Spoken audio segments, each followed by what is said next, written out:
Right. So this lecture is about Bayes factors, and I'm going to use my slides from the summer school they're slightly updated slides, but I'm going to use the same slides as the ones that I presented in the class on September 13th. They've been slightly updated.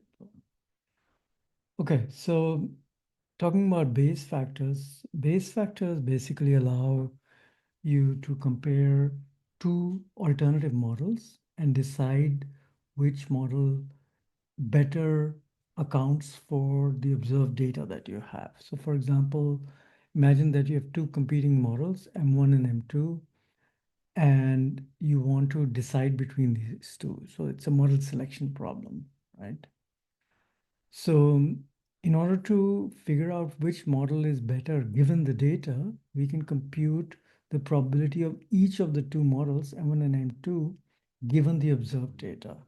And to figure this quantity out, the probability of M1 given the data, the probability of M2 given the data, we can simply use Bayes' rule, because what we are seeing here is that we are conditioning the model on a particular data set that we have, and we can simply expand out this left-hand side to the right-hand side. So what we are basically doing is we are writing out the probability of the data given model M1. It will basically the likelihood, multiplying that with the prior probability of the model in question, and then dividing by the product of each of the two models' prior probabilities with the likelihood of the data given each of the two models. So we are summing this up. So we are marginalizing out the models here, right? This is just Bayes' rule in action. It's the same thing that we've done in the past when using Bayes' rule, except that we are using Bayes' rule to figure out the probability of more posterior probability of model M1 given the data, and the posterior probability of model M2 given the data. So as I mentioned just now, the probability of M1 and probability of M2, these two quantities are the a priori model probabilities, right? So if you uh, can quantify your a priori belief in each of those two models, then those probabilities would go here. But I will show you how this is applied in practice now, okay? So the Bayes factor is the ratio of these two probabilities, the probability of model M1 given the data to the probability of model M2 given the data. So it's the Bayes factor is actually written as a ratio. And what you'll notice is that if we just write out these two equations in equations 1 and 2, if we write these as a ratio, so this as the numerator, this as the denominator, what we get is the quantity in equation 3. And what you should notice is that the denominator in both the upper part, the numerator here, and the denominator in the denominator here, so these two quantities cancel out because they're the same number. So you end up simplifying this ratio, which is the Bayes factor, as follows, right? So, well, this is not the Bayes factor. I'm sorry. That's a mistake. What I just said. If we take the ratio of these two model probabilities given the data, we get, once we simplify the equation 3 and remove the common term in the denominators here, we end up with equation 4, which says that the posterior probability of model M1 given the data divided by the posterior probability of model M2 given the data is equal to the product of the ratio of prior probabilities, that is PM1 and PM2, multiplied by this quantity here, okay? So what this quantity here is saying is that the prior probabilities, the ratio of the prior probabilities can be updated to the ratio of the posterior probabilities of the two models by multiplying the ratio of the prior probabilities with this quantity. And this quantity is called Bayes factor. And this quantity is actually the marginal likelihood of the uh, uh, given, so it's the marginal likelihood given model M1. That means you have some data, D, and given that data, you can compute the marginal likelihood for each of the two models, and the ratio of these two marginal likelihoods is called Bayes factor, right? So basically, what this amounts to is that the ratio of the posterior probabilities of the two models, right, can be expressed as a product of the Bayes factor term here and the prior odds of the two models in question. So notice that I'm using the word odds here and not probabilities. Sorry. That's because what I'm talking about here is the probability of model M1 versus the probability of model M2. And so what's going to happen is that if the probability of model M1 is 0.5, let's say, then the probability of model M2, because that's the other model under consideration, is also 0.5. And so the odds of the two models are actually 1 to 1, right? So we end up with the Bayes factor being the number with which you have to multiply the prior uh, odds to get the posterior odds of the two models, right? So typically when we do Bayes factor calculations, we just report this quantity here, right? The Bayes factor, because that tells you how much evidence you have for model M1 versus M2. Right. So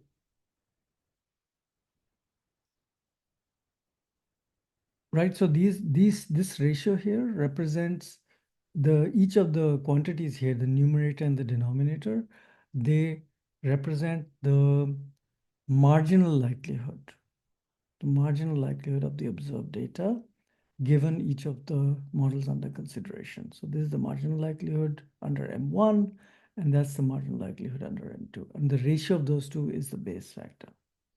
So the intuition behind the Bayes factor is that you would always want to prefer a model that gives you a higher likelihood. So just to take a really simple example to illustrate the importance of the likelihood in deciding between models, you can imagine that you have some data that's coming from a standard normal distribution. So mean zero, standard deviation one.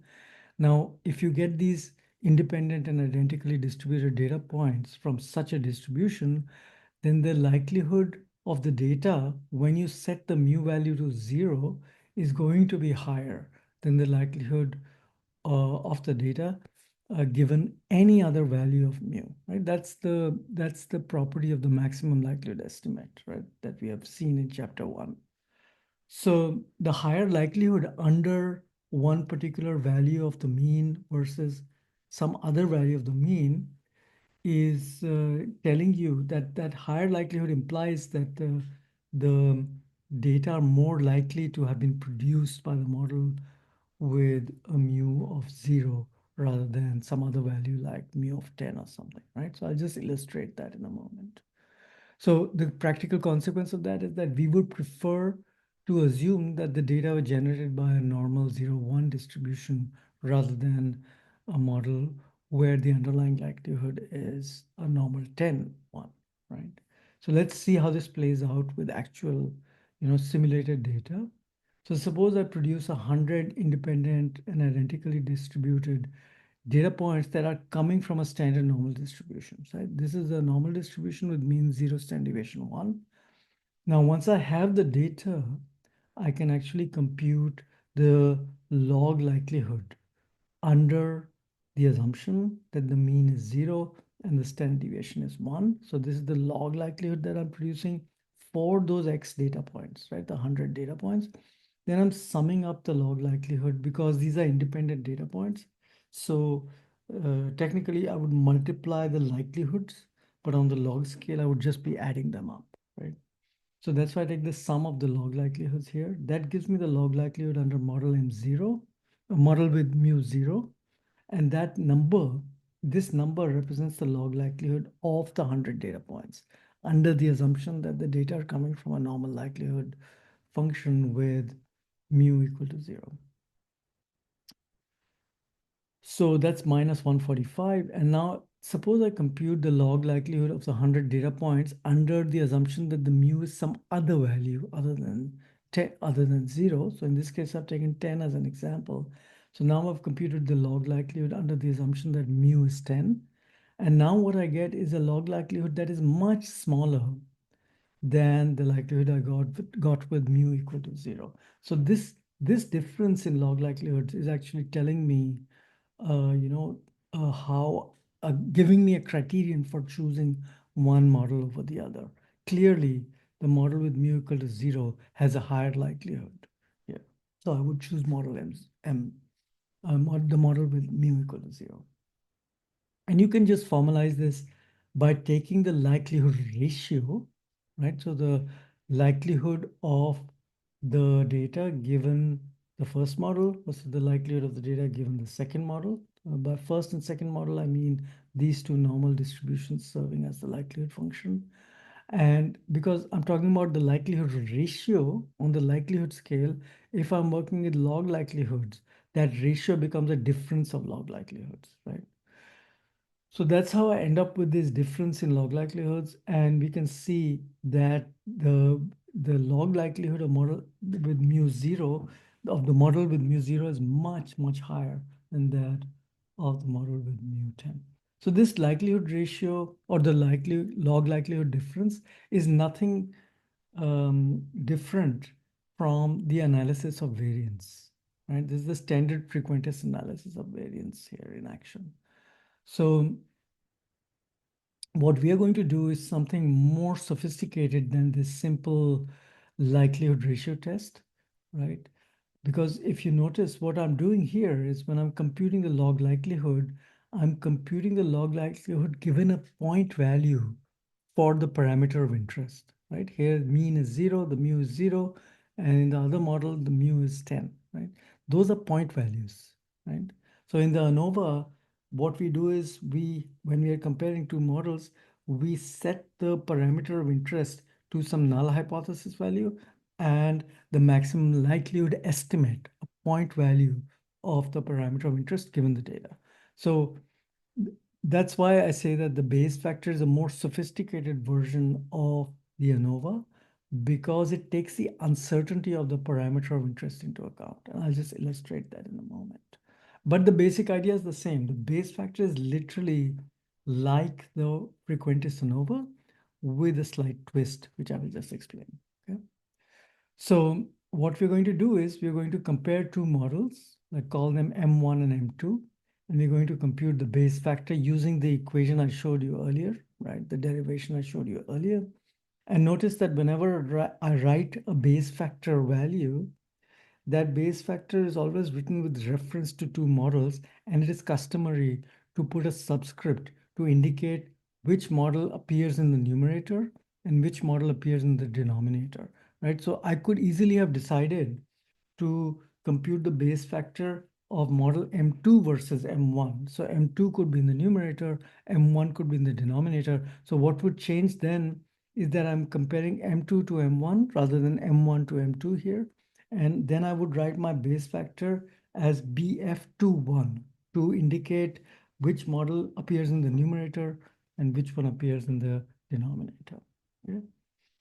All right, so since we are comparing two models, you can think of this as the odds of one model versus the other, right? So if the probability of the data given model M1 is 0.9, the probability of the data given model M2 will be 0.1, right? So in that sense, um, this is the odds of one model over the other, okay?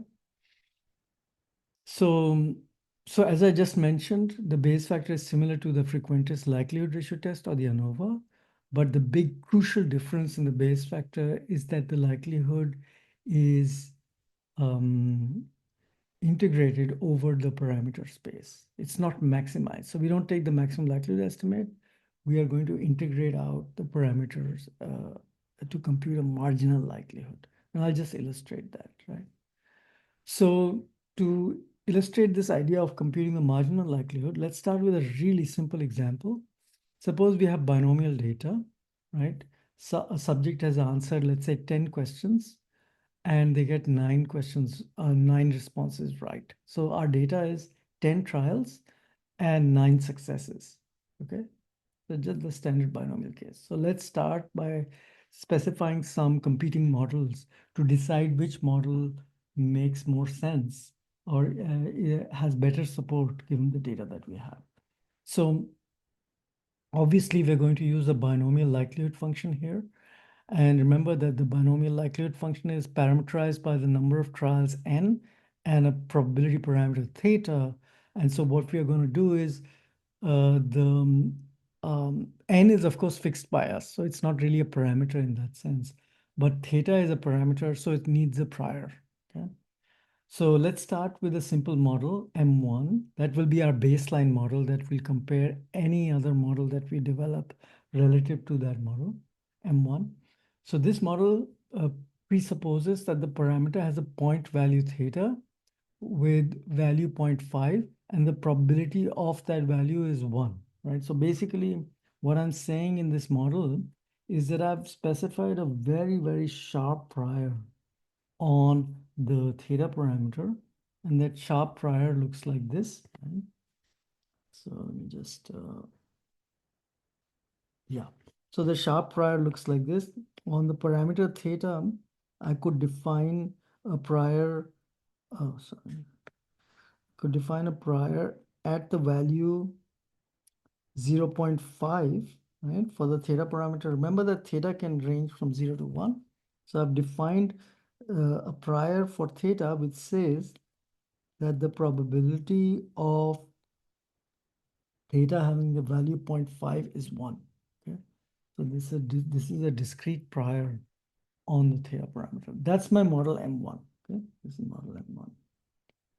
So in this model, I've set up this model, and so I'm going to compute the marginal likelihood of this model.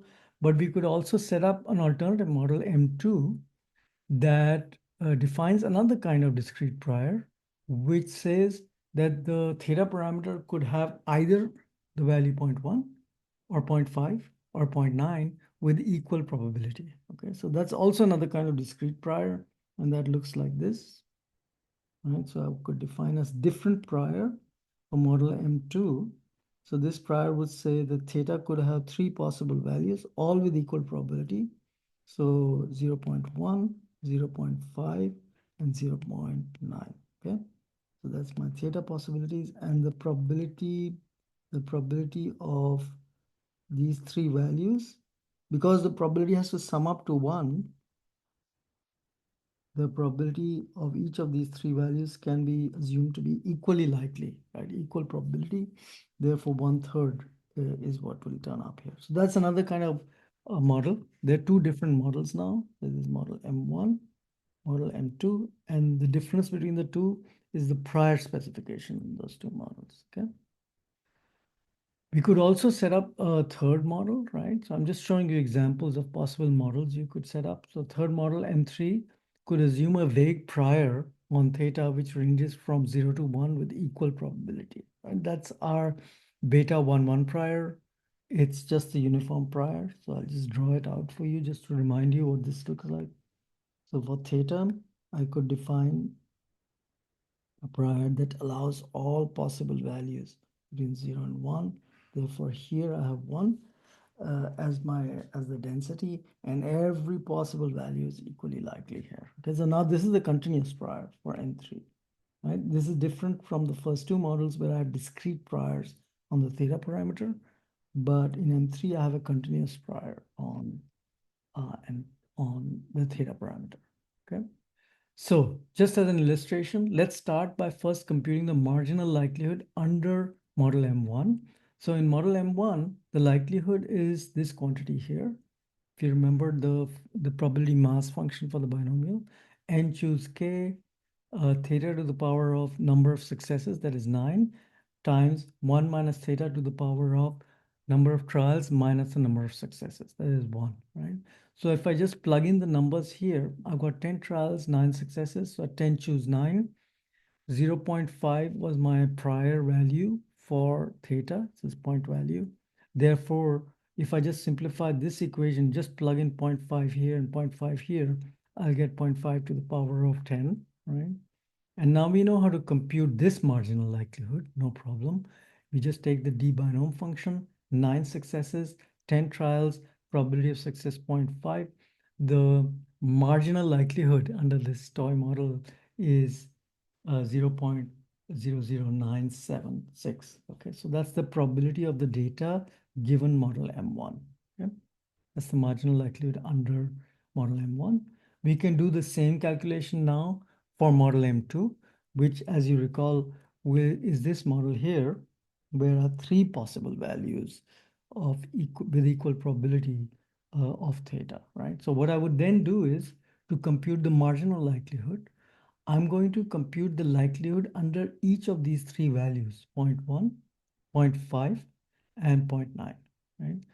And then I'm going to, when I compute the likelihood under each of these 3 values, I'm going to multiply those 3 likelihoods with the probability of each of those theta values, because that's what marginalizing a parameter out is. You're just integrating over the parameter space to us to get the marginal likelihood. This was all in chapter 1, by the way. So now you're seeing the ideas introduced in chapter 1 in action in a more practical setting, right? So here's my likelihood of the data given theta 1, which is theta equal to 0.1. I multiply that with the probability of theta being theta sub 1, and that's 1/3. Similarly, I compute the likelihood of the data given theta 2 multiplied with the probability of that parameter value, and so on for the third value, right? And then I sum these 3 up. And so in compact form, you see this summation term here. This is all under model M2. So that's why I added this conditioned, I'm conditioning the marginal likelihood under M2 here. Okay, this is the same statement as the one in the preceding part of this equation. Okay, so this allows me to compute the marginal likelihood. This is super easy to do. On the upper side, side of this slide, you see the R calculations, but it's easier to see the calculation in mathematical form. So I wrote it out in LaTeX. So here's my summation, marginalizing out the theta parameter. And so 1/3, each of these values is 1/3. So I take this common term out. That's why it's outside the brackets now.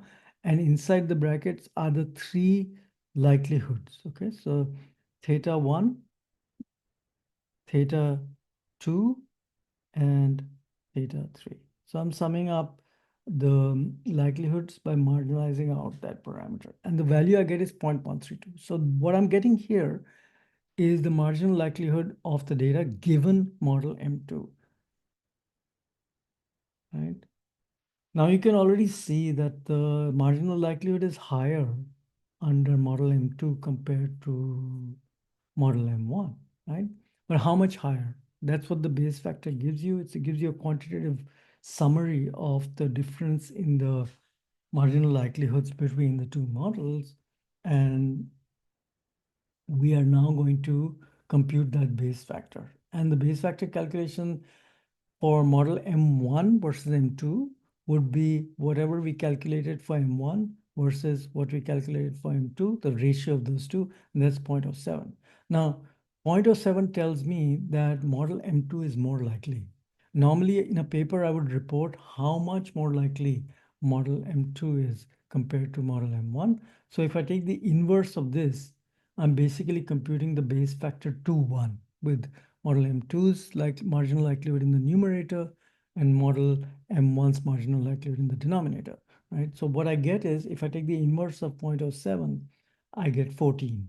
And that tells me that model M2 is 14 times more likely than model M1. So I would actually prefer, given the data that I have, I would prefer model M2 over M1. So that's a model selection and action, right? So we managed to figure out what the better model is, having once we have 2 models that we want to choose between. Now we can add one more model here into the picture to compare model M1, which is our baseline model, with the model M3. And so remember, the model M3 was basically assuming,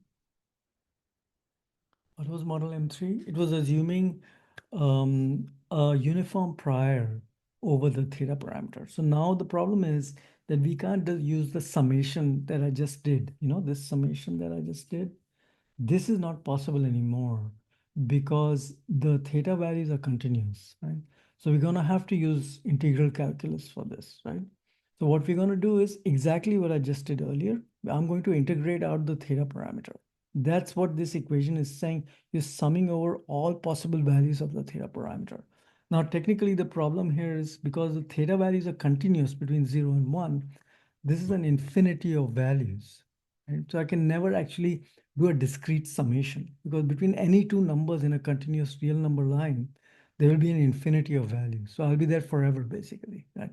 So I just cannot do the summation in the as in the discrete case. So what, instead of doing the summation, we're going to do an integral. Okay? So here's how this works. The we are going to calculate this integral, and I'll show you how this works out in the discrete binomial case, right? So before we do that, I just want to remind you how integral calculus works, right, in this particular case. So imagine, that we want to solve the following integral. Our function is x to the power of 9, and we want to calculate, so this function looks like this. Let me just show you. I'll just derived it. I just made a graphic summary of this function just to illustrate, how this plays out in practice. Right? So what I'm talking about is the function x to the power of 9. Okay, so I'm just creating a function in R that represents this function of interest. And then I'm going to just draw this plot that represents the function itself. Okay, then that looks like this. Let me bring it out here. Right? So this is the shape of the x to the power of 9 function, right? And suppose the support of this function, the range over which this function extends is 0 and 1, just as an illustration, right? I can now figure out, by integrating over this range, I can figure out the area under the curve, right? And that's going to that's what the integration does. And if you remember from the textbook, I think in chapter 15 we show this. You can integrate out the function over a particular range. So in this case, we'll integrate between 0 and 1 for this function func, right? And this will give us the area under the curve. Okay, so if I integrate this function using the integrate function in R, I'm going to get the number 0.1, which is the area under the curve in this function here. So mathematically, the way we write this range out when we're computing the area under the curve between 1 and 0, we would write it like this in mathematics. So what we want to do is we are actually doing this calculation between 1 and 0. For our function func, we are integrating out all the x values, right? And what I just showed you is that for my particular function, where y, sorry, f of x is x to the power of 9, right? For that particular case, the integral amounts to 0.1, right? So we can compute this integral for any range. Instead of 1 and 0, I could have written this integral like this: integral upper bound and lower bound a, upper bound b, lower bound a, f of x dx, okay? And then all I have to figure out is the area of the curve between the range b and a. B and a could be anything between the, allowed values of this function. So the function looks something like this.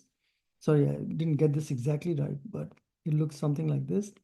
And what I want for B and A, I want this area under the curve, right? So what the rules of integral calculus tell us how to compute that area under the curve, right? And the way that works is, so I would just say B and A is my range, and my function itself is x to the power of 9 dx, right? And so the way this integral works is that I'm gonna Whenever you have x to the power of something, the integration adds 1 to the exponent and divides by the resulting exponent that you get. So that x to the power of 10, right? And the way we do this is that we write in integral calculus, one writes out the bounds b and a like this, okay, which represents the statement that when x has the value b, right, to the power of 10 over 10,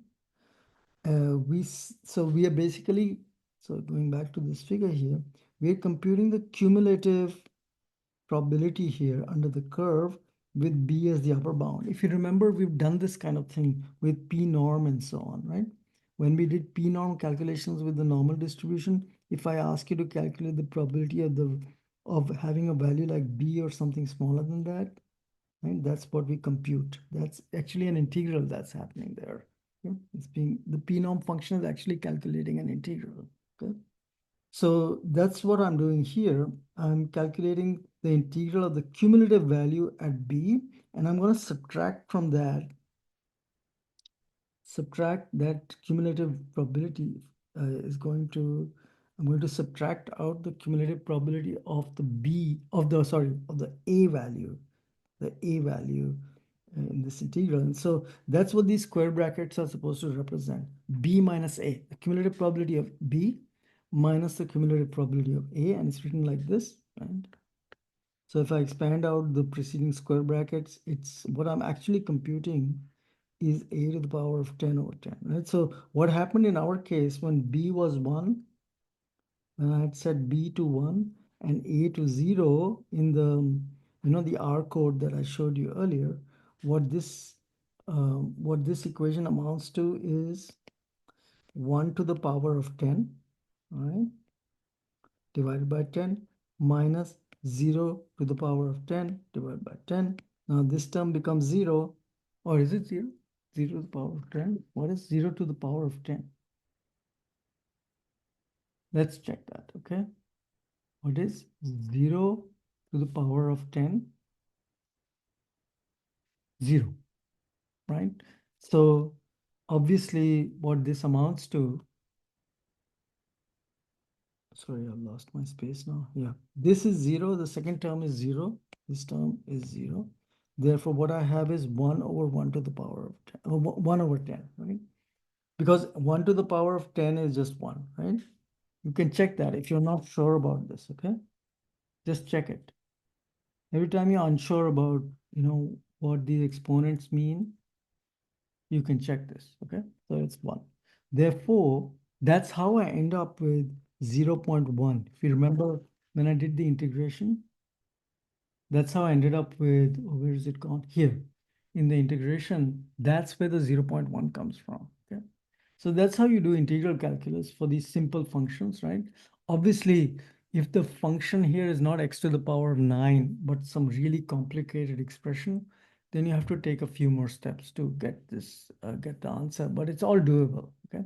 So what we're going to do is we are going to compute the marginal likelihood in model M3, and the way we will do that is by integrating out the theta parameter, right? Remember that the theta parameter in model M3 had a beta 1, 1 prior. That means it's a uniform prior. Now, what's the probability of the prior probability of theta, right? Under M3, remember with the uniform, it's super easy, right? If you look just graphically at the situation, it's actually incredibly easy. For every possible value, the density is actually 1, right? If you remember, if I have a uniform prior over the theta parameter going from 0 to 1, because the area under the curve has to sum to 1, the density of every possible value of theta is 1, which really simplifies our problem quite a lot.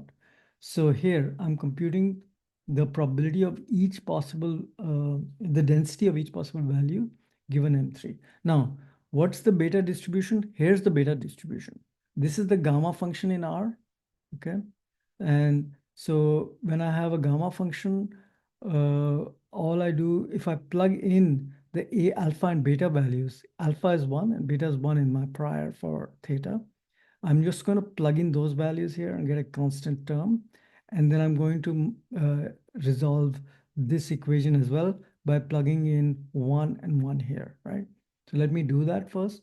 So the gamma expression, this is the normalizing constant in the beta distribution. It's gamma 2 divided by gamma 1 times gamma 1, okay? This quantity will turn out to be 1. Okay, so let's do this. Let's do this in R. So gamma is the function. So gamma 2 has the value 1 and gamma 1 has the value 1.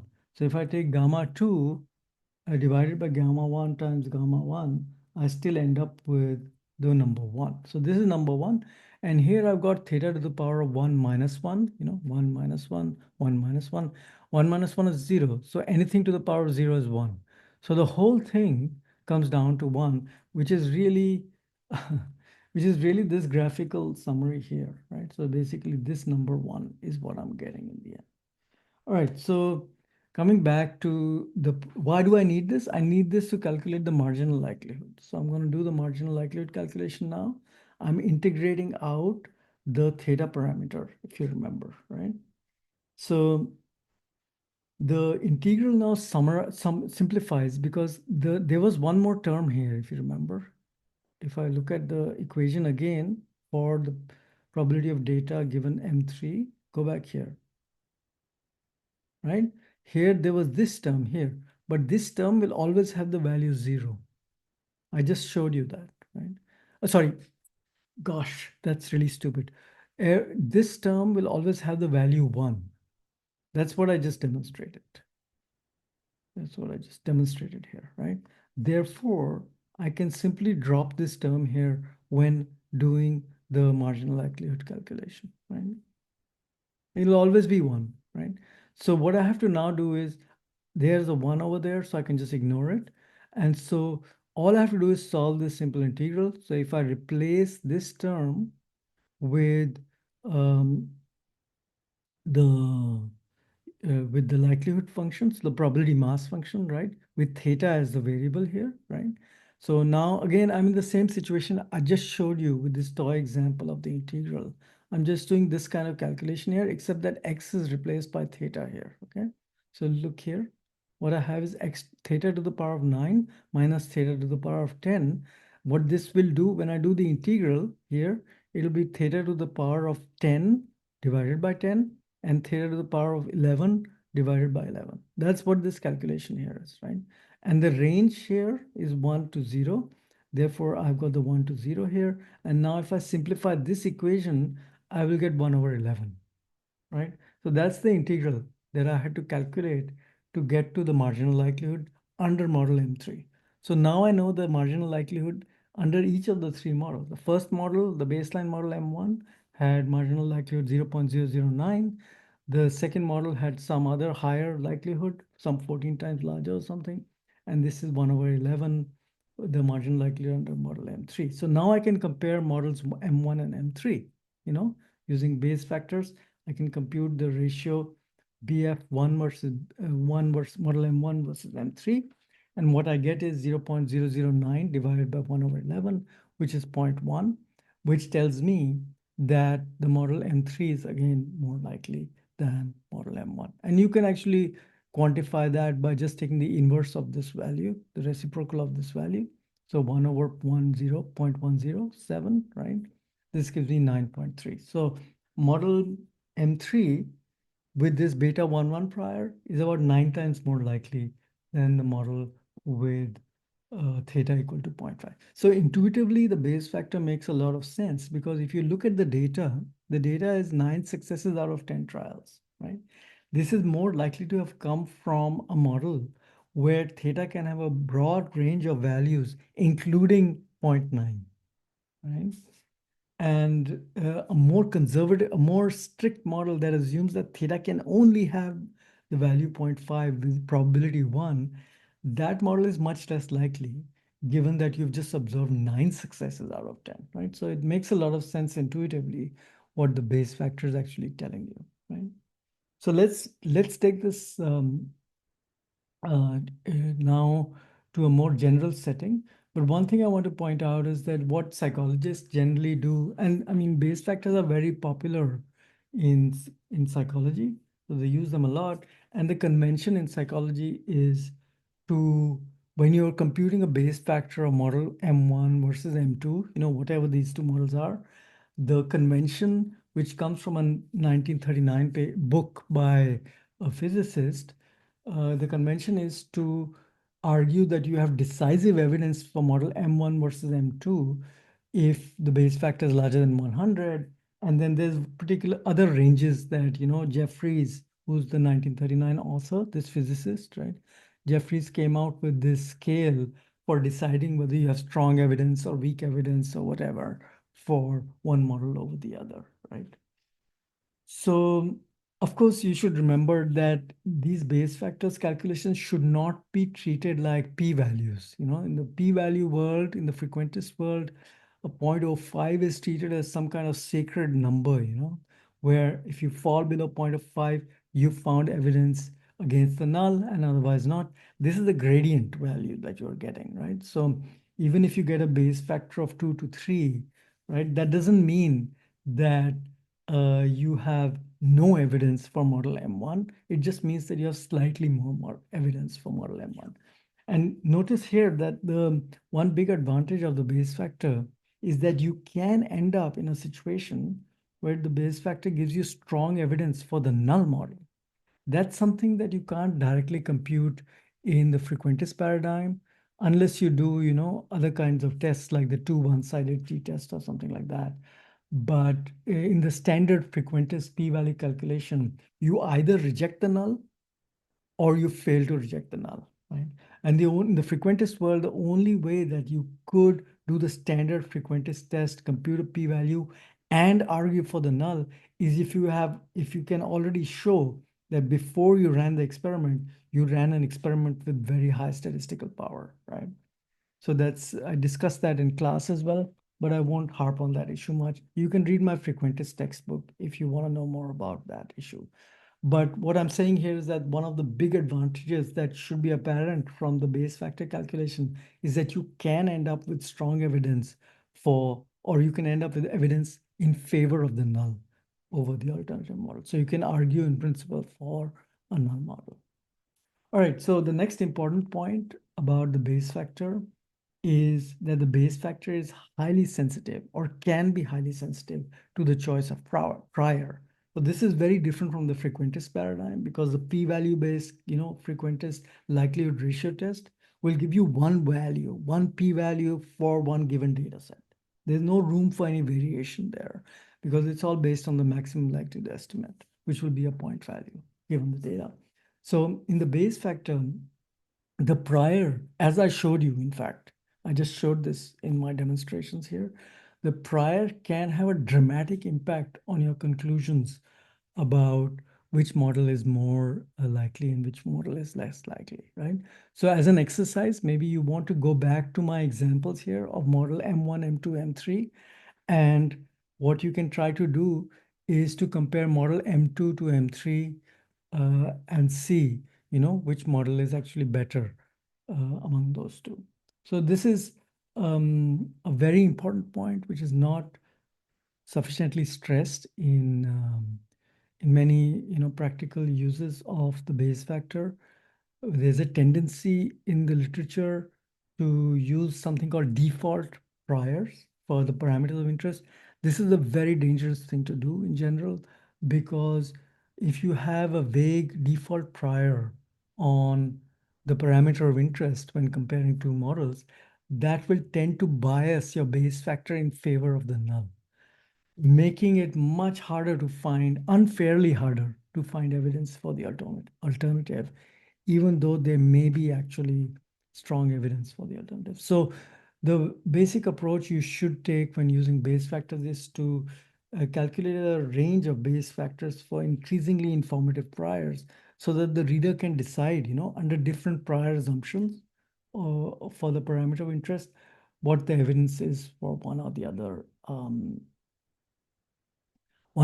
model, right? So the way I discussed this in class, but I'll just repeat it here. So the way we summarize our Bayes factors in actual applications when we are computing Bayes factors in papers is that we will report a range of Bayes factors under different priors. And some priors will actually be more likely, more plausible actually than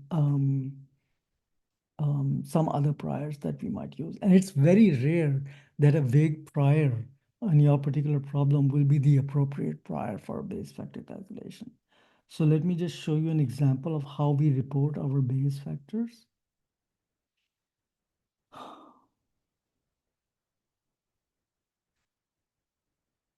Here, so this was a 2020 paper in Neuropsychology, and here we computed Bayes factors for some N400 effect in an ERP study. The details don't matter.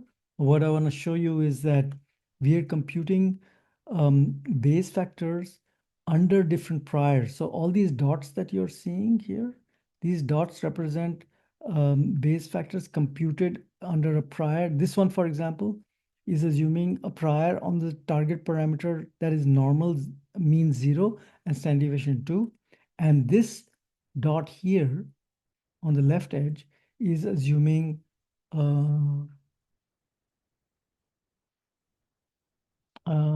so let me take this one here as an example.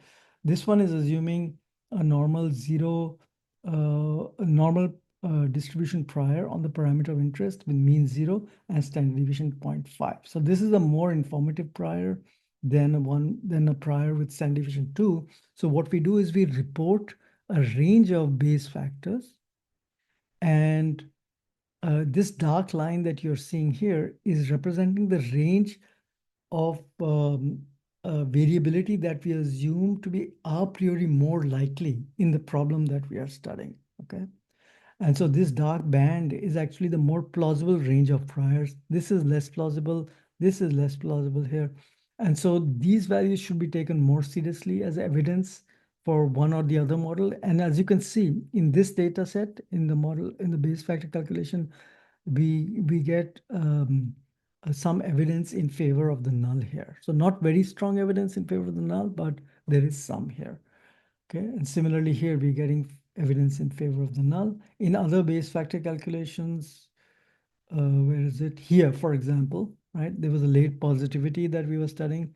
We are getting evidence in favor of the alternative in this gray band, which is the more likely value. So this is a more nuanced version of an analysis of variance, right? Under different priors, I'm showing you the different amounts of evidence we have for either the null or the alternative. It depends on what the data show, right?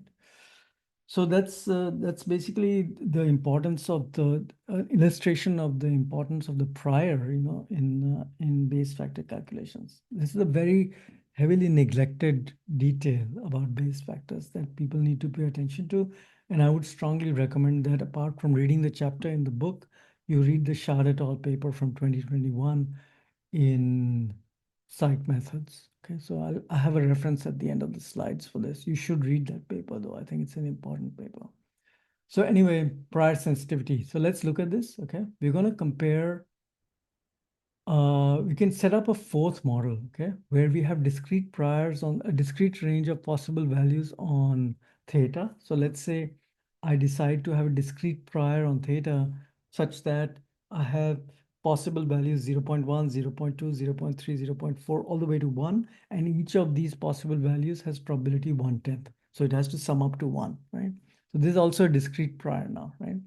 And so for this discrete prior, here are the 10 possible values of theta, and here are the probabilities of, what I'm doing here is I'm calculating the probabilities of 10 possible values. So 1/10 is the probability of each of these possible 10 values, right?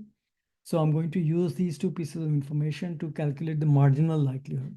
And the way I'm doing this is that I'm going to save the probability of each possible product of the likelihood times the value of theta. So 0.1 times the likelihood function with 0.1 stuck in, into the likelihood function, then the likelihood with 0.2 as the theta value and so on. So that's what this for loop is doing. right? So for every possible value in theta, this vector, which contains the values 0 0.1, 0 0.2, all the way up to 1, right? In steps of 0.1, that's the steps of 0.1. That's how I produce 10 possible values of theta. What I'm doing is for I going from 1 to 10, because that's the length of the theta vector, I'm multiplying the weight, that means the probability of each possible value of theta with the likelihood. Okay. This is the likelihood function for each of the possible values of theta, computing the probability of, so the likelihood, I'm calling it probability, but I meant likelihood under each of those thetas, those 10 thetas. I'm storing it in a vector that I created in advance, right? And so this prob vector actually contains the marginal likelihood if I sum up that prob vector, right? So that's how I end up with the marginal likelihood under this new model. And here you see that the marginal likelihood is 0.08, okay? So if I want to compare model M1 with M4, I'm going to compare 0.0097, whatever that was, with this model here with the 10 possible, a priori values of theta. And what I get is pretty strong evidence for model M4, right? So if I take the reciprocal of this number, I get the result that model M4 is about 8.5 times more likely than M1. Um, and so this illustrates, the effect of the prior specification on the Bayes factor. Of course, the other examples I showed you also illustrate this. So as I mentioned, the upshot of all this is that one should never use a single default prior to report a Bayes factor. One should always do a sensitivity analysis by changing the type of priors that we have.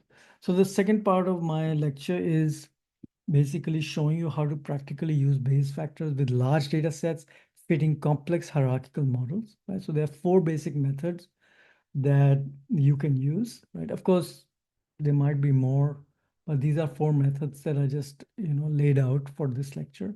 So the first method is to use the Bayes factor, Bayes underscore factor function in BRMS, which uses a method called bridge sampling, which I won't discuss because I myself don't understand it, right?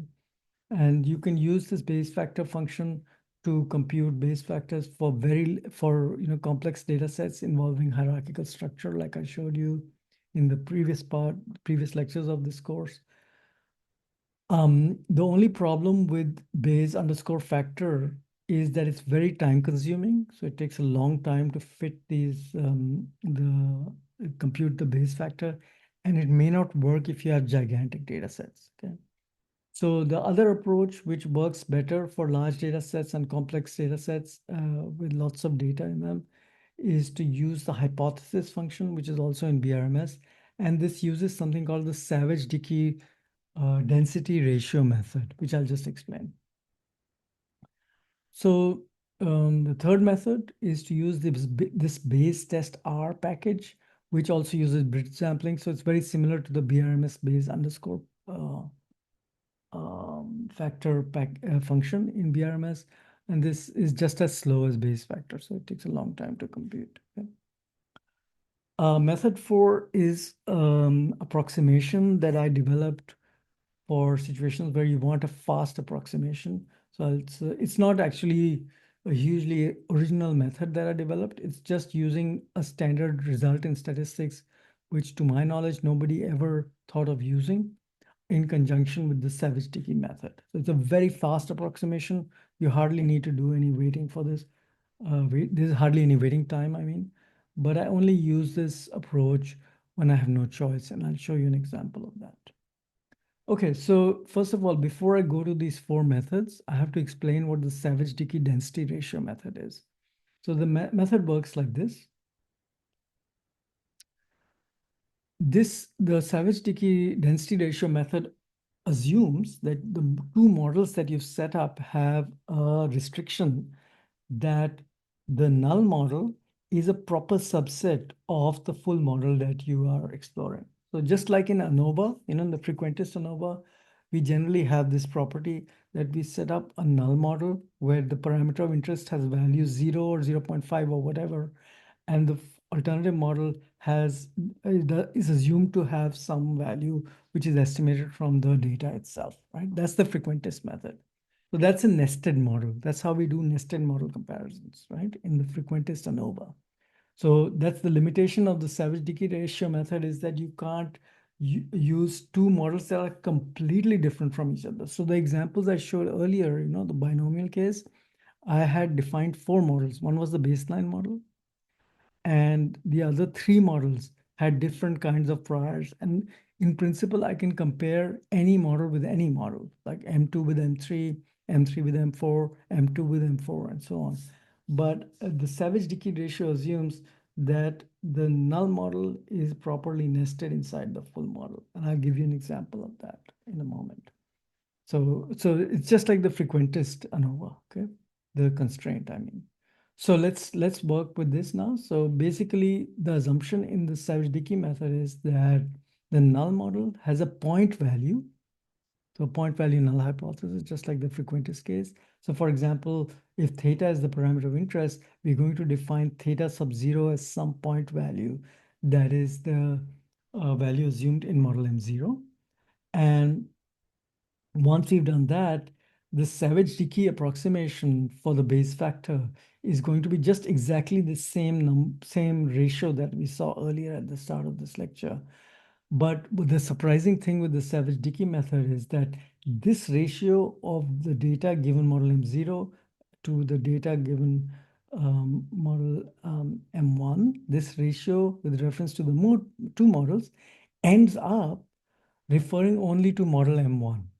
So the base factor is calculated in this very surprising way, where we calculate the probability or the density of the parameter value theta 0, that was the null model parameter value, under the new model, the full model, sorry, under the full model, given the data that we have observed. And we take the ratio, oh gosh, there's a mistake here. I've got two p's here, so this should have been just one. I'll just fix that later. So we're in the denominator, what we're going to have is the density of the theta parameter set to the null value, theta sub 0, under model 1. So what this means in practice, practically speaking in English, what this actually means, that the base factor in the Savage decay approximation is the ratio of the posterior density at the value theta 0 of the parameter theta to the prior density of that theta parameter in model M1. So it's the posterior to prior density, right? So the intuitive idea here is that, let me draw it out and show you. So the intuitive idea with the density ratio method is that if the posterior density, which is of course based on the data you've observed, right, at the value theta 0, that was from model M0, is lower in the posterior density compared to the prior, then theta 0 is less likely once you've seen the data. And that's the intuitive idea. So graphically, it means it's like this. What it means is that suppose, I set up a prior like this for the theta parameter, right? And my hypothesis in the prior, my hypothesis in the null model is theta sub 0 is the true value, right? That's my, this is the prior, the model M0's assumption that theta has value has value theta 0. And this is the density of the theta sub 0 value under the prior defined in the full model. Okay, so this is the curve I've drawn here is the prior. So some function, right? That's the prior of the full model. So this is under model M1. And so what we do is we compute the posterior. We compute the posterior of the theta parameter given the data that we have. And now what we see is that in the posterior distribution, the density of theta sub 0 under the posterior has gone down. That means theta sub 0 is less likely in the given the data compared to the situation in the prior model. And that ratio of prior to posterior to prior density is the Bayes factor. Okay? And the proof of this is actually very surprising, because the surprising thing here in the Bayes factor calculation for the density ratio, the really weird thing about it is that the density ratio of M0 versus M1, data given M0 divided by data given M1 amounts to only considering model M1, right? And it amounts to thinking about the density of theta sub 0 given the data in M1 versus the density of theta sub 0 in the prior distribution of the parameter in M1. So we are only referencing the model M1 now. And that's a very surprising claim. And the proof is actually really interesting. So I wanted to just walk you through the proof, okay? So what we are going to now do is we're going to derive the Savage-Dickey density ratio calculation from first principles, okay? So basically, as I mentioned, here's the Bayes factor, right? The Bayes factor will amount to rewriting this term on the left-hand side in terms of the model M1's densities for posterior to prior. So basically, we'll be computing the posterior density at the hypothesized value theta sub 0 in M1 and dividing that by the prior density at the hypothesized value in model M1, right? That's the surprising thing in the density ratio calculation. So let's do this. Let's do the proof to figure out how we get from here to here, right? That's the derivation I will show you to convince you that this is actually a reasonable, surprising, but reasonable claim. Okay. So remember that if you want to calculate the marginal likelihood of the data given model M0, we're going to integrate out all the parameters in the model, right?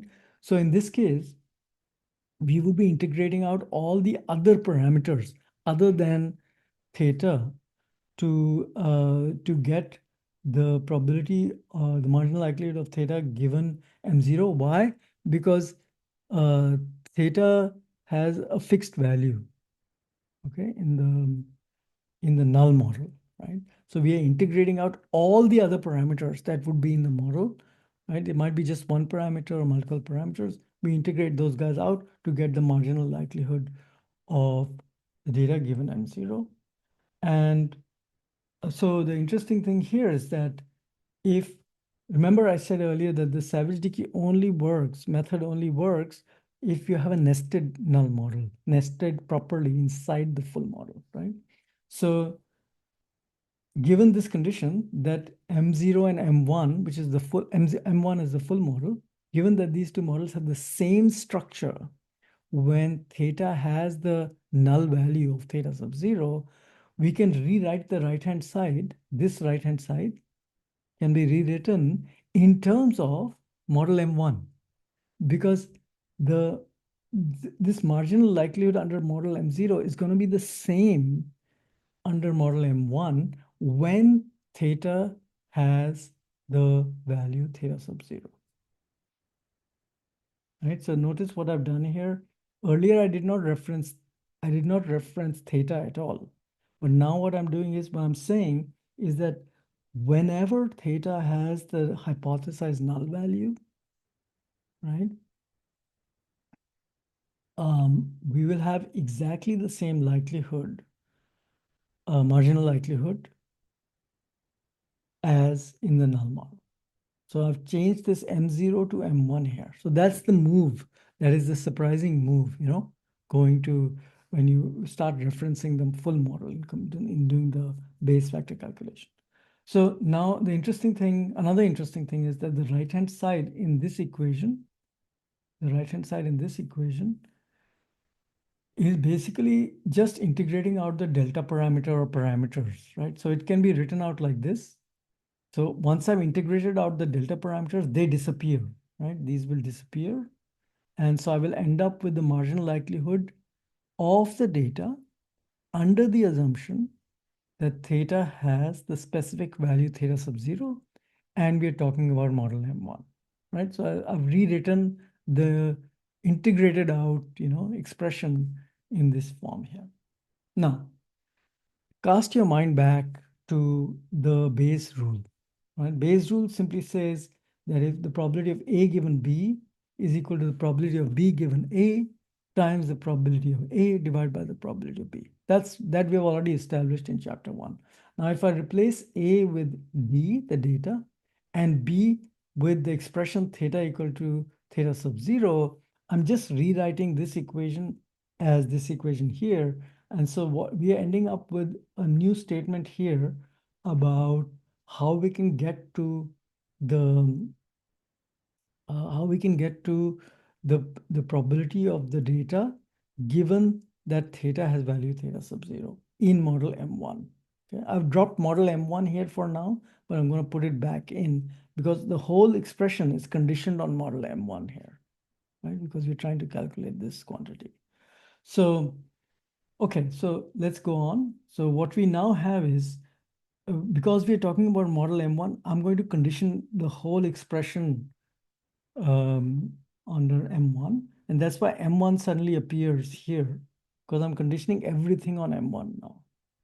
Right? This is the same expression as this previous expression, except that I've put everything conditioned under model M1. So to the right of the vertical bar, or even the prior here, right? I've conditioned it on M1 here.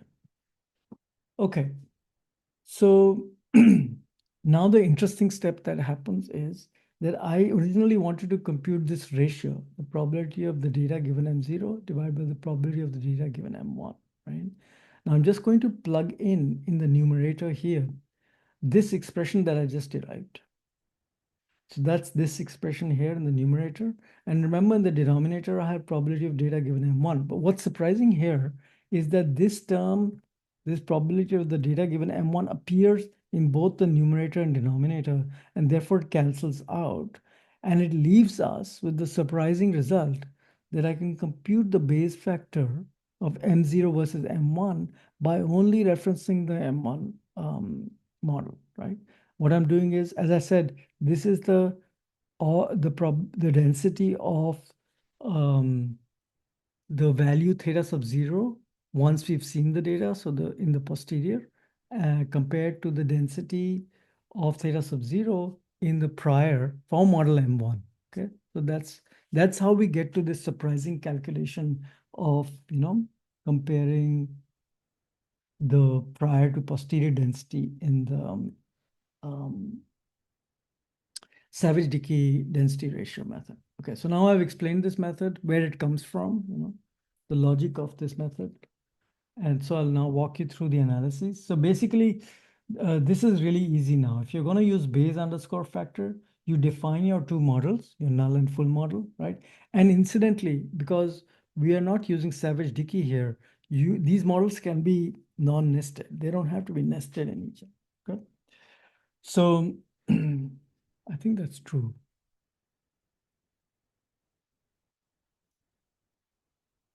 I hope I'm not saying something wrong here. I think they don't need to be nested. So you could have uh, two models, M0 and M1, with different priors on the parameter of interest. So you don't have to assume that one parameter has value 0 or something like that. Okay, so it's different from ANOVA in that respect. Yeah, I think that's true, right?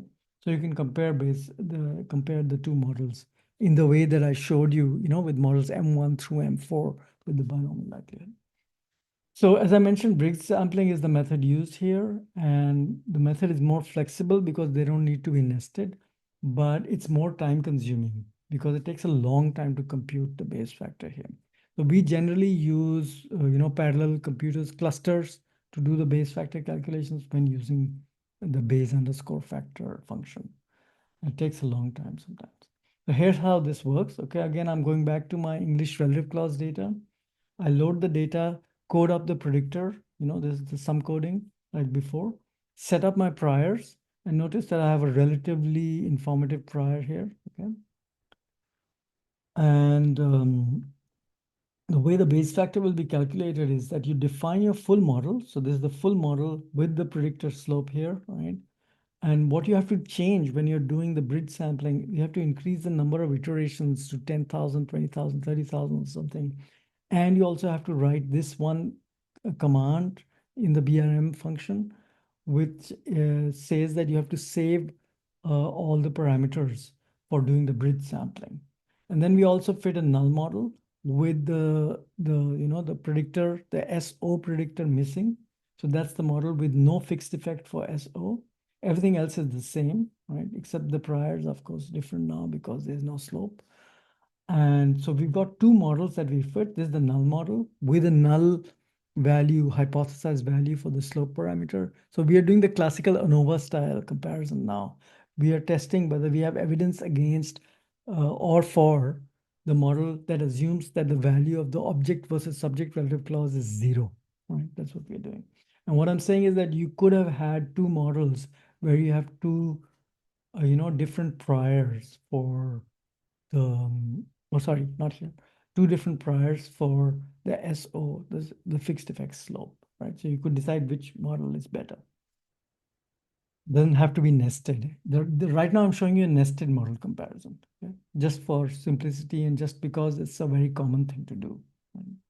And so when we do the base factor calculation, we just run these two models, null and full model, through the base underscore factor function. It tells you the evidence in favor of M0 versus M1.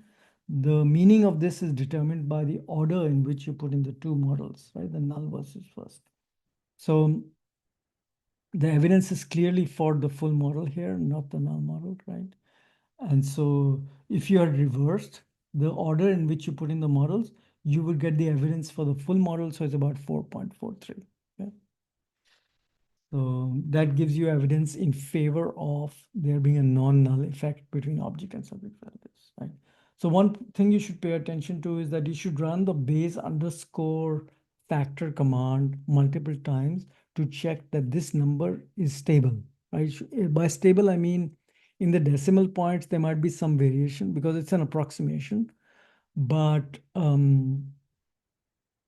there will be slight variation. But if you get numbers varying from, let's say 2, 4, 10, 1, something like that, that's an unstable estimate. And so then you will have to go and estimate, increase the number of iterations here and hope to get a stable estimate, that can take some time.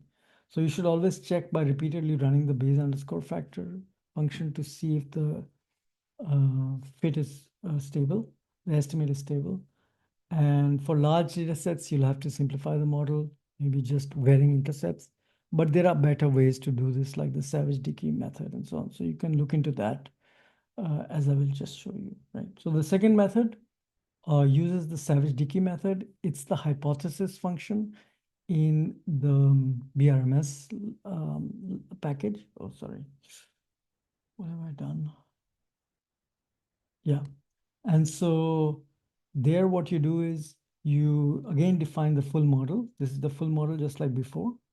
And what you then do is you set up in this hypothesis function your null hypothesized value. So you only fit one model, and then it compares the prior to posterior, density ratio by looking at the prior that you have defined, comparing it to the posterior density at this particular value of the slope equal to 0. So what you're seeing here is the evidence ratio here, and the evidence ratio is really, if you take the inverse of this evidence ratio, it tells you the evidence in favor of the full model, which is about 3.76, which is quite similar to the number we got earlier, right? Which was 4 point something, 4.3. So it's a slightly different method. It's an approximation.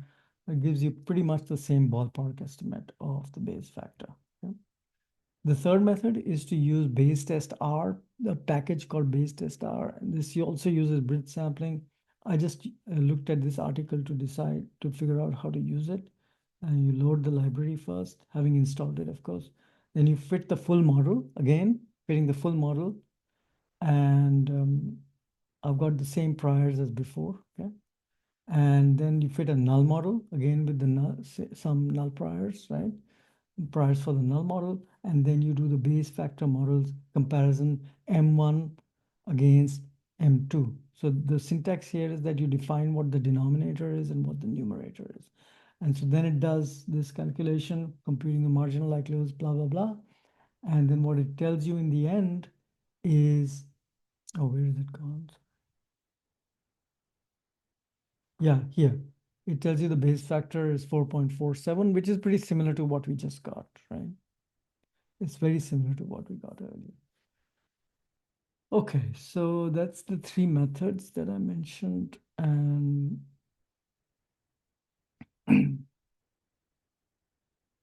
okay, so now we come to the last method, which is going to be a very simple approximation, which relies on a well-known result in statistics. The well-known result is that if the prior for a particular parameter, say the mean mu, is defined in terms of, well, if the prior for the mu parameter in the normal distribution is a normal prior, like a normal distribution prior, and the likelihood is normal. If these two conditions are met, then the posterior for mu is guaranteed to be normal. So this is the conjugate normal case. Okay?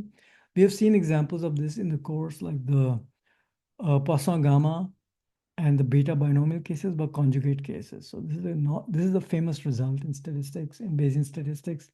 It's called the normal conjugate case. The likelihood is normal, the prior on mu is normal, and the posterior for mu is guaranteed to be normal under those conditions. So the way this works is that suppose we have a sample mean from the data, which is x bar, and the standard error of the sample means is the value SE. Okay, so this is a standard frequentist calculation. And suppose the prior's mean and prior standard deviation is mu prior and mu sigma. So sorry, mu prior and sigma prior. So these are the values we set for the prior mean, prior, so the hyperparameters, of the prior for the mean mu. So then the guaranteed result, the analytical result is that the posterior mean, mu post, is going to be a weighted sum of the prior mean and the maximum likelihood estimate. And the weighting is the precision of the prior and the precision of the maximum likelihood estimate. The precision is just the inverse of the standard deviation, right? So that's why I've called them A and B here. A and B are A is the precision of the prior, so one of the variants of the prior, and B is the precision of the maximum likelihood estimate. That's the 1 over the standard error squared, right? So this is just like the Poisson gamma case, if you remember, right? So the posterior mean is a weighted sum of the prior mean and the maximum likelihood estimate. All this can be analytically proven, okay? So I haven't done that because it's just too much algebra, but it's very easy to prove this result, okay? Straightforward. If you want to see the proof, you'll find it in a textbook. There's a nice textbook by a guy called Scott Lynch. So you can read this book, but it does require some knowledge of algebra, just high school algebra, but I mean, it's not trivial, but it does require. Scott Lynch has a proof of this result, okay? Scott Lynch, the Springer textbook. You can download it for free, I believe, right? So this is the result that we're going to use. And so what I'm going to do is I'm going to take my data set, compute the sample mean of the difference of means between the two conditions, let's say object and subject relatives, calculate the standard error. All this is printed out by Elmer, right, for the fixed effect slope. And so that's what I've done here. I'm taking the relative clause data again with my plus minus 0.5 coded predictor, right? So when I look at and I'm ignoring the convergence problems here because that's not important for me right now. So that's just a frequentist issue. So now I have the estimate of the slope on the log millisecond scale and the standard error. So I'm going to use these two numbers to figure out Savage-Dickey Bayes factor calculation, right? And so I proceed as follows. My sample mean, that is the difference of means, is 0.12. That's this number here. And the standard error is 0.049. That's this number here. And so I'm going to set up a mu. So the hyperparameter for the prior of the slope has a value 0. The mu value has 0. And the variance I'm going to set at 0.2. Okay, so sorry, the standard deviation for the hyperparameter, for the prior for mu has value 0.2. Therefore, the variance is 0.2 to the power of 2, right?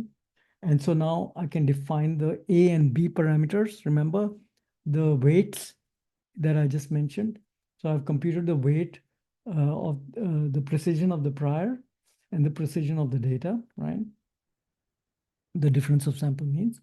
And now I'm going to use this analytical result to compute the posterior mean, right? To compute the posterior mean. That's easy now because the posterior mean, mu of the posterior, is A times mu prior plus B times X bar divided by A plus B. That was that analytical result I showed you earlier. So I know what the posterior is, okay? Posterior mean is. And the variance of the posterior, okay, this is also an analytical result, is 1 over A plus B, where A plus B is those earlier precisions, right? So if I take the square root of the variance of the posterior, I get 0.047. So now I know the mean and the standard deviation of the posterior. And I know that this is a normal distribution because that was the normal conjugate case. The mu parameter, the slope parameter, for the relative clause difference, has this mean and this standard deviation as a normal distribution. Pretty cool. So I know the posterior distribution of my parameter of interest. I know what the prior was, which is also a normal prior with mean 0 and standard deviation 0.2, right? So now I can compute the Savage-Dickey density ratio method because I know both distributions, right? So here we go. So graphically, what I'm going to do is the broken line is the prior. Oh, sorry. No, the solid line is the prior. You can see that it has a density, whatever this value is, 2 or something. And the posterior is the broken line, right? And that has a density that is this point here. So you can easily see, right? You can eyeball the result now. And you know that the density at the value 0 is lower in the posterior than the higher. So we have evidence for the effect. That's what's happening here. So let's do the calculation, right? The density under the posterior uh, at at the value 0 is at the value 0, I can compute with the denorm function, right? Because I know that the posterior is normal because of the normal conjugate case. And these are my posterior mean and standard deviations, okay? So that's 0.36. And the density under the prior was, remember, 0 mean and standard deviation 0.2. So the prior density was 1.99. And we also saw that in this figure, right? It was near 2, close to 2 in the prior density, this solid black line. It's close to 2, so it's 1.99. And this number here is 0.365. So if I take the ratio of these two guys, I get the evidence for one or the other model, right? So here's how I do this. Take the inverse of the ratio of the full model to the, let me start again. We take this is the Savage-Dickey ratio method, right? So I'm taking the density at the value 0 in the posterior and dividing it by the density of 0 in the prior distribution in my full model. And the value I get is 5.46, which is very similar to what I got earlier, right? If I had used an uninformative prior, something like 0.1 for my slope, notice that my base factor changes completely. Now I have no evidence either way because both models are equally likely. So this shows, I'm just illustrating the dangers of using some kind of vague prior for a parameter. The normal 0.1 prior would be a completely insane prior in this particular example because we know that object-subject relative clause differences are not large. They cannot going to be larger than 100 milliseconds. And a normal 0.1 prior allows gigantic possibilities in variation in that difference, right? So this would be a very erroneous and misleading conclusion from the Grodner and Gibson data set. This is the more realistic conclusion. Yeah, so that's why the sensitivity analysis is so important. So we've got basically, I think this is a mistake. This might be a mistake on my part because we got a slightly larger value here, okay? So anyway, just to summarize, now what we've got is um, Bayes factors computed in 4 different ways, and you will notice that all the numbers that I get, they vary slightly, but they're basically in the same ballpark. I have evidence for the effect. Yeah.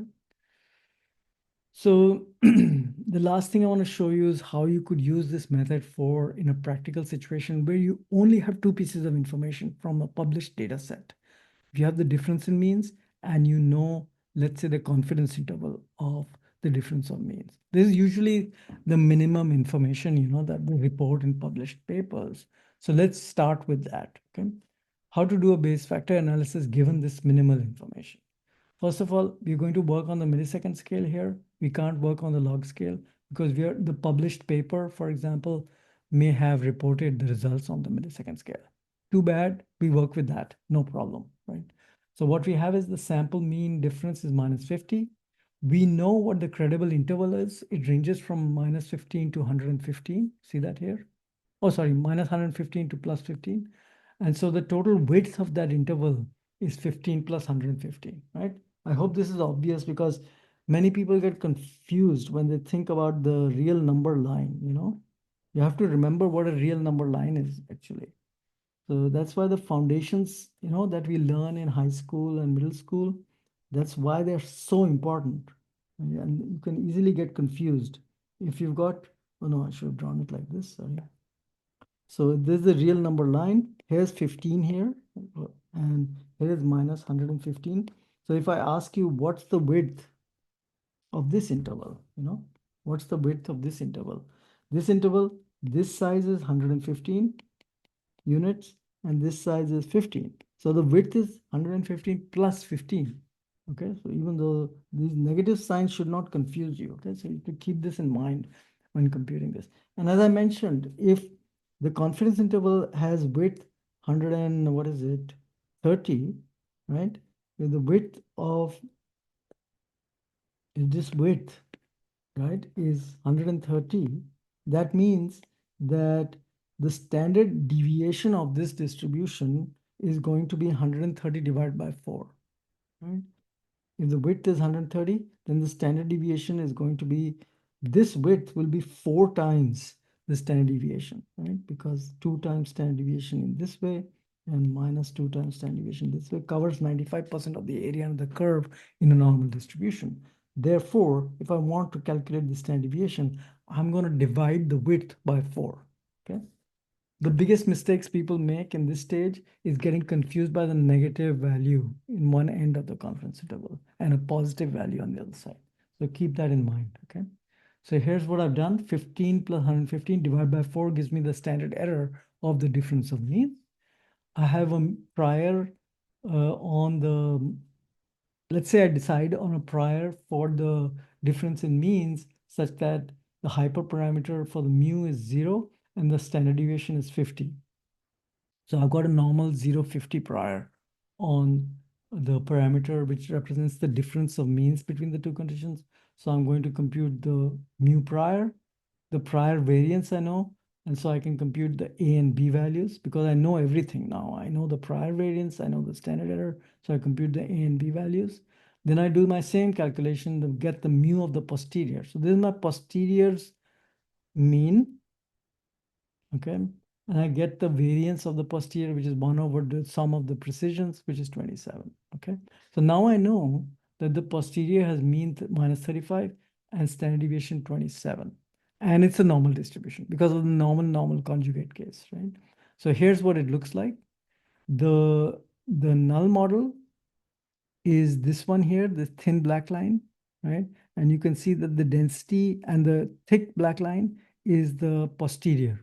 So you can see that the density of the hypothesized value of 0 has gone down when I actually fit the model.